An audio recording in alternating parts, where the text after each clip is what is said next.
प्राचीन काल से ही भारतीय संस्कृति में मनुष्य के लिए जन्म से मृत्यु तक 16 संस्कारों की व्याख्या की गई है। इनमें गर्भ संस्कार भी एक प्रमुख संस्कार माना गया है। चिकित्सा विज्ञान यह स्वीकार कर चुका है कि गर्भस्थ शिशु किसी चैतन्य जीव की तरह व्यवहार करता है तथा वह सुनता और ग्रहण भी करता है। माता के गर्भ में आने के बाद से गर्भस्थ शिशु को संस्कारित किया जा सकता है तथा दिव्य संतान की भी प्राप्ति की जा सकती है। महाभारत काल में अर्जुन द्वारा अपनी पत्नी सुभद्रा को चक्रव्यूह की जानकारी देने और अभिमन्यु द्वारा उसे ग्रहण करके सीखने की पौराणिक कथा मात्र एक उदाहरण है, जिससे गर्भस्थ शिशु के सीखने की बात प्रमाणित साबित होती है। उसी तरह एक और पौराणिक कथा में भक्त प्रहलाद जब गर्भ में थे तब उनकी मां को घर से निकाल दिया गया था। उस समय उन्हें देवर्षि नारद मिले और उन्हें अपने आश्रम में शरण दी। उस आश्रम में अखंड नारायण नारायण का जाप चल रहा था और इसी जाप को भक्त प्रहलाद जी ने ग्रहण किया।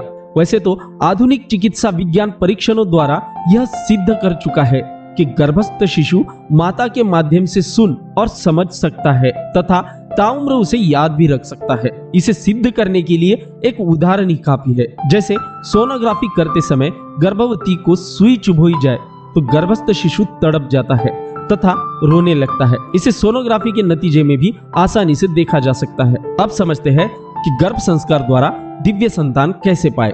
मातृत्व एक वरदान है तथा प्रत्येक गर्भवती एक तेजस्वी शिशु को जन्म देकर अपना जन्म सार्थक कर सकती है। दुर्भाग्यवश इस संवेदनशील स्थिति को गर्भवती महिलाएं, कुटुंब और समाज सभी नजरअंदाज कर रहे हैं। गर्भ में पल रहे शिशु के मस्तिष्क का विकास गर्भवती की भावनाएं, विचार, आहार एवं वातावरण पर निर्भर होता है।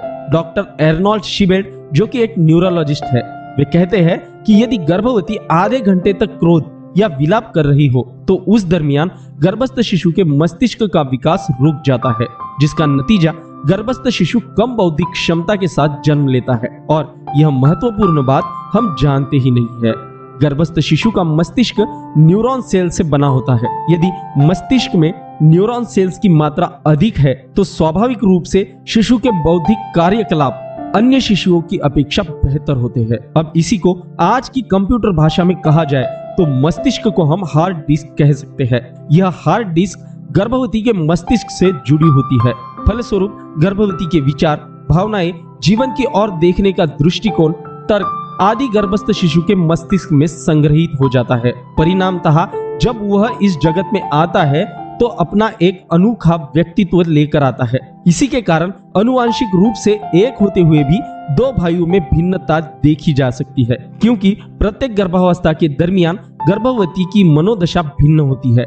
आज गर्भवती के अपने गर्भस्थ शिशु को संस्कार देकर तेजस्वी संतान प्राप्त कर सकती है। गर्भ संस्कार का अर्थ है गर्भधारणा से लेकर प्रसूति तक, यानी कि 280 दिनों में घटने वाली हर घटना, गर्भवती के विचार, उसकी मनोदशा, गर्भस्थ शिशु से उसका संवाद, सुख, दुख, डर, संघर्ष, विलाप, भोजन, दवाएं, ज्ञान, अज्ञान तथा धर्म और अधर्म जैसी सभी विचार आने वाली शिशु की मानसिकता पर छाए रहते हैं।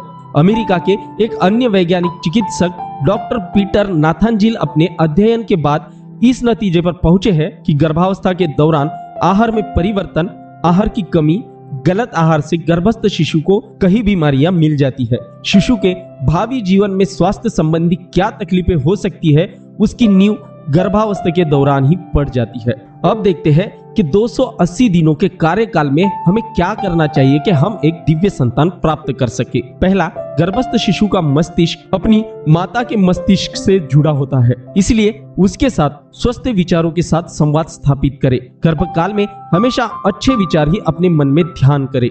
दूसरा, भले ही गर्भस्थ शिशु को भाषा का ज्ञान नहीं होता, लेकिन वह माता के मस्तिष्क में आने वाली हर जानकारी का अर्थ ग्रहण कर सकता है। इसीलिए गर्भ में शिशु के साथ अर्थपूर्ण बातें करें। तीसरी बात, गर्भ के दौरान आदर्श संतुलित आहार ग्रहण करें ताकि उसके मस्तिष्क का अच्छा विकास हो सके, उसके मस्तिष्क में ज्यादा जानकारियां इकट्ठा हो सके, स्मरण शक्ति तीक्ष्ण हो सके तथा त्वरित निर्णय लेने में सक्षम हो। गर्भ संस्कार सही अर्थों में गर्भस्थ शिशु के साथ माता का संवाद है। तो कुछ इस प्रकार थे गर्भ संस्कार द्वारा एक तेजस्वी संतान पाने के उपाय। यदि वीडियो में दी गई जानकारी आपको उपयुक्त लगी तो वीडियो को लाइक करें, और अगर हमारे हिंदू पंडित जी चैनल पर नए हो तो प्लीज चैनल को सब्सक्राइब करें। मिलते हैं ऐसी ही एक नई महत्वपूर्ण जानकारी के साथ अगली वीडियो में।